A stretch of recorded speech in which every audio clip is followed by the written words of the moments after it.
Quel qu'il soit la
La première année de Belshazzar, roi de Babylone, Daniel eut un songe et des visions de son esprit pendant qu'il était sur sa couche. Ensuite, il écrivit le songe et raconta les principales choses.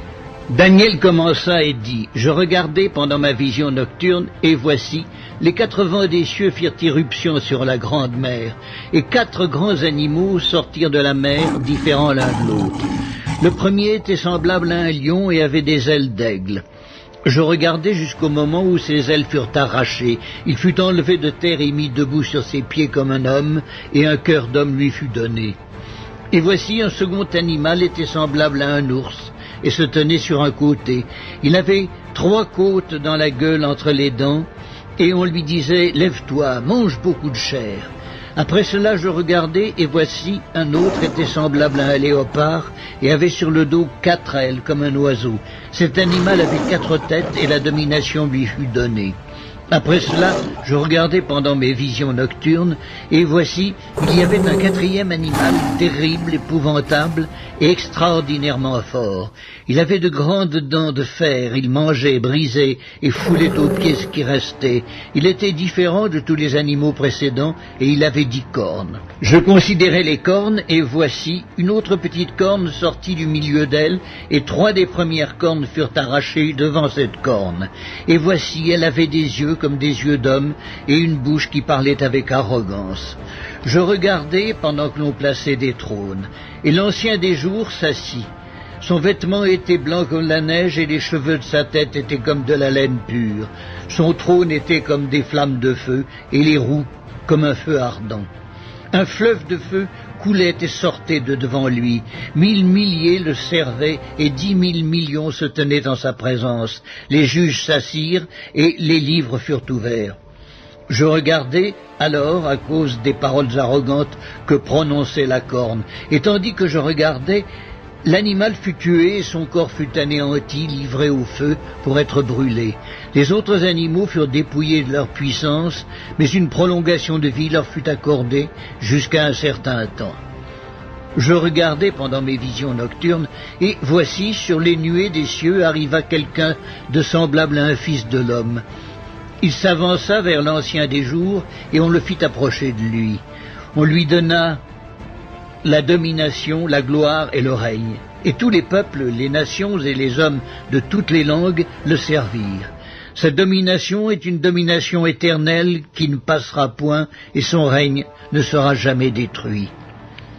Moi, Daniel, j'eus l'esprit troublé au-dedans de moi, et les visions de ma tête m'effrayèrent. Je m'approchai de l'un de ceux qui étaient là, je lui demandai ce qu'il y avait de vrai dans toutes ces choses. Il me le dit et m'en donna l'explication. Ces 4 grands animaux, ce sont 4 rois qui s'élèveront de la terre. Mais les saints du Très-Haut recevront le royaume, et ils posséderont le royaume éternellement, d'éternité en éternité. Ensuite, je désirais savoir la vérité sur le 4e animal, qui était différent de tous les autres, extrêmement terrible, qui avait des dents de fer et des ongles d'airain, qui mangeait, brisait et foulait aux pieds tout ce qui restait.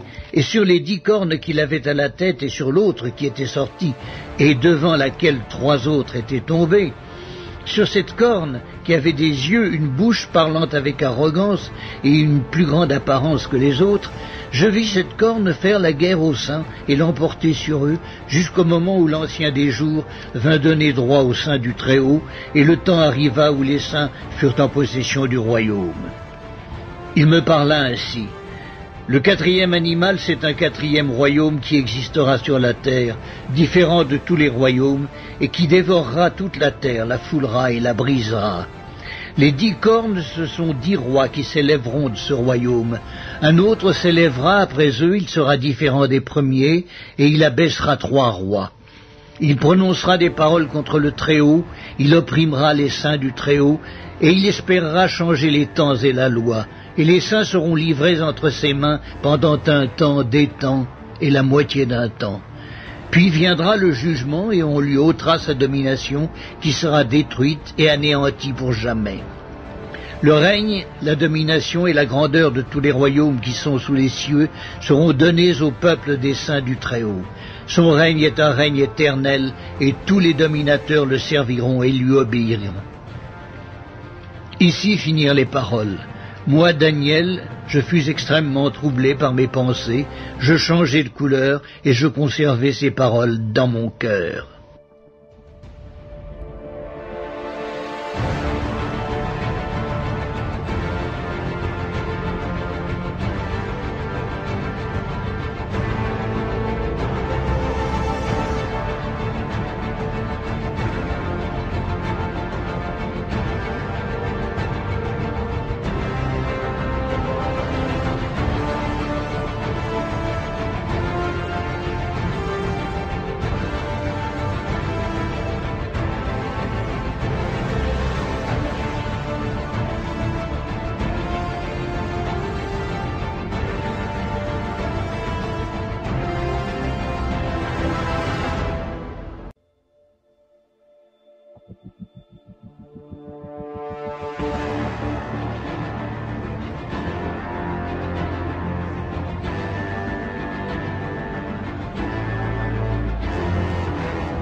Microsoft was set up so that there would be one global operating system that the U.S. government had a backdoor into for all computers everywhere in the world.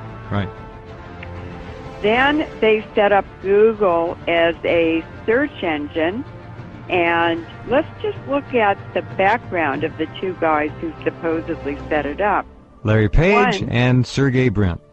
That's right. Now, Sergey Brin he was born in Russia, so he's from an immigrant family. But listen to this. His father was a mathematician who worked at the University of Maryland, and his mother worked for NASA. I didn't know that one.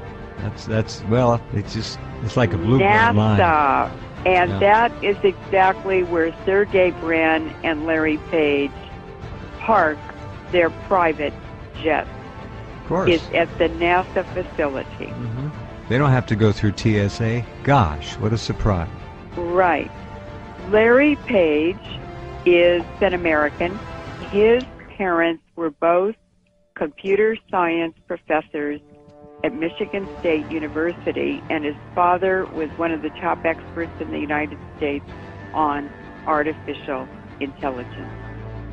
Now, Sergey Brin married a Polish-American woman called Anne Wojcicki. So as soon as Anne Wojcicki married Sergey Brin, she was given millions of dollars in venture capital the day of the wedding. I think she got $20 million just to start. Right. That's right. All right, hold on. Lorraine Moret is our guest tonight, a longtime friend of good people everywhere on the planet. Her work on depleted uranium, of course, really knows no bounds and needs not much of an introduction. She's talked about it too many times to count around the world and on this program as well. We're talking about Google and DNA and control. Next time you hit the Google search function, just keep in mind that your finger is doing a lot more than simply looking up information. You're helping to propel a monster on the planet. It is a beast. It's unbelievable what's going on. Go ahead. It's unbelievable, and what I want to emphasize is that Google, Microsoft, Facebook, and the social networking websites, eBay, Skype, Google Mail, Yahoo Mail, PayPal, these are all the same entity. They're all integrated. They get bought and sold and traded around. These are all U.S. Navy and military operations. Now, I know a physicist who told me that they were tracking people in the lab by the electromagnetic frequency emitted by individuals' DNA. In other words, every living thing is an antenna that transmits and receives. We're an electrical system, and the DNA in every living thing has a unique frequency and signal. That is what they're using, what they're focusing on, and what they're weaponizing to completely control us.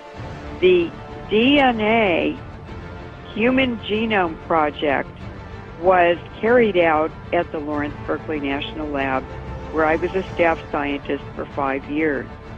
But the Lawrence Livermore Lab, Los Alamos National Lab, these are all nuclear weapons labs, were also involved.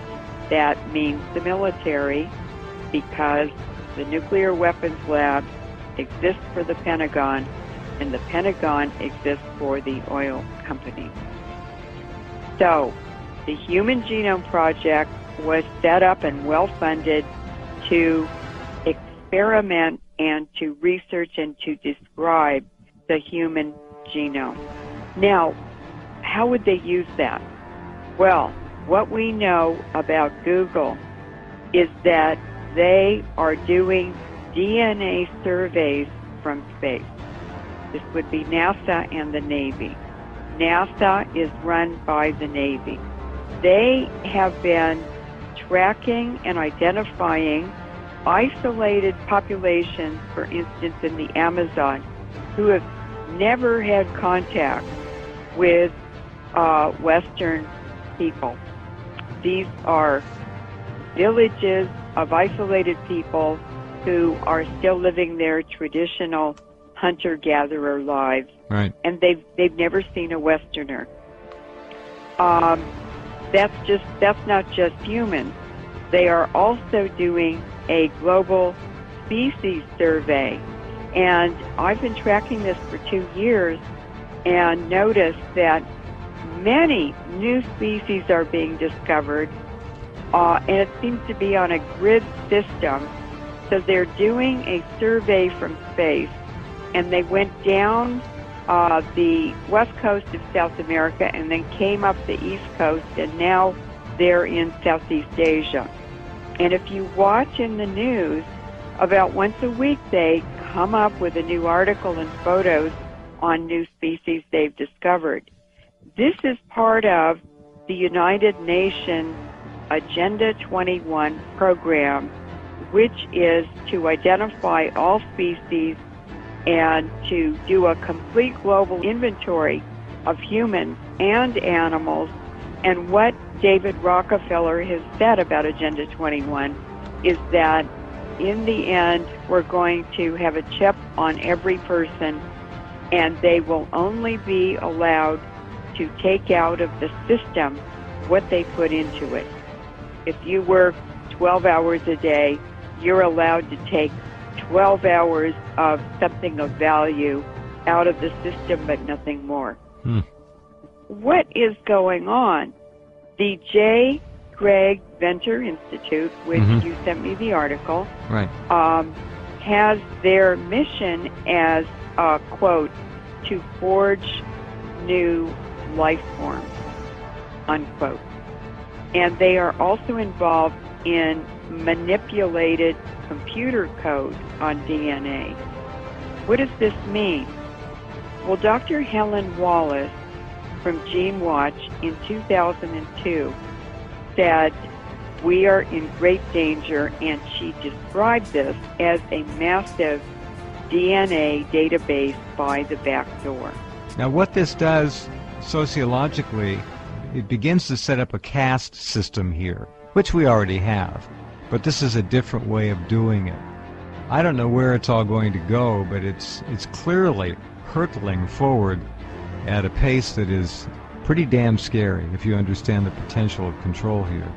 And what they're doing is using computing, medicine, technology, and the police state to converge into basically what is creating a totalitarian scientific oligarchy. And their purpose is to get this information and use it in discriminatory programs where the rich benefit and the poor are impacted negatively by these programs. And the second part of that agenda is the depopulation initiative. Now, a really good example about this biopiracy. Now, I did an interview with Dr. Wynne Parker. So on the air, I was talking about depleted uranium and the tremendous affinity it has for the DNA and mitochondria, because uranium and phosphate structures, they have a love affair all through the universe. And that means that when people are exposed to uranium particles from these wars in Iraq and Afghanistan and Yugoslavia, and by the way, it's over here in 2 weeks in the U.S., and we're inhaling it. Sure, all the time. It sticks to our DNA and our mitochondria that provide all the energy for the body. Somebody made the decision to go ahead and use it against the people in Yugoslavia and then Iraq, knowing full well what would happen. And that's a party I would like to see brought to justice, whoever that was. So, as I was sitting there describing all of this to Dr. Parker, and I was talking about HAARP, this is all integrated into the HAARP system, I knew that Dr. Parker, Wynne Parker was not his real name. I knew he was a CIA scientist. I knew he'd worked for the U.S. government, for the Department of Defense, for the World Health Organization, and the UN at different times. And I knew that he was a microbiologist who knew the whole field because he had to advise the government. And so I just said, Dr. Parker, what is the application of this discovery that nanoparticles are transmitters? And he caught his breath and he said, well, it's to redesign the human genome. That's all, huh? That's all. They're going to create a new species, is what they're talking about here. It's basically to create anything they want to. That's right. It's to repeat anything they want to. It's this totalitarian, insane scientific oligarchy that's run by psychopaths, and they think they can do anything they want to. Well, so far nobody's around to stop them, unfortunately. Now, what is transmitting and receiving that's around us? Well, how about cell phones in the megahertz frequency band? These are some abstracts that I'm going to just read the titles of. This is 1996. Single and double-strand DNA breaks in rat brain cells after acute exposure to radio frequency electromagnetic radiation. And they use the cell phone frequencies. DNA strand breaks in rat brain cells. So they're talking about sterility, about cancer, and about altering people's behavior. And the airport scanners are doing the same thing. Wouldn't surprise me. I'm amazed that there's very little attention being paid to the electric grid. And as all of you listening know, it is surrounding you and everybody you know 24 hours a day. Your home, your office, it doesn't matter. It's called wiring in your walls. And that 60 hertz electric service that you rely on to power your goodies can also be used to carry any kind of telecommunication business you can imagine, and I would submit mind and behavior altering and control platforms as well. It's all doable. It's very simple to do because we are electrical systems and we transmit and receive just like any other antenna. We're electrical first and chemical second. We are electric beings. That's right. And a lot of this was described in the 1930s in the lectures that Bertrand Russell gave at Oxford University. And I would like to read a paragraph, if that's okay. Yeah, we have 3 minutes, so you have to hurry. Okay. A totalitarian government with a scientific bent might do things that to us would seem horrifying. The Nazis were more scientific than the present rulers of Russia and were more inclined to the atrocities that I have in mind. If they had survived, they would probably have soon taken to scientific breeding. Any nation which adopts this practice will, within a generation, secure great military advantages. The system, one may surmise, will be something like this, except possibly in the governing aristocracy. All but 5% of males and 30% of females will be sterilized. The 30% of females will be expected to spend the years from 18 to 40 in reproduction in order to secure adequate cannon fodder. As a rule, artificial insemination will be preferred to the natural method. The unsterilized, if they desire the pleasures of love, will usually have to seek them with sterilized partners. In other words, Jeff, Bertrand Russell's message is that wild reproduction is no longer an option. Yeah. So basically, they have unlimited budgets, they have an unlimited scientific body in universities to do all this research, and today over 50% of scientific research money in universities comes from the Pentagon.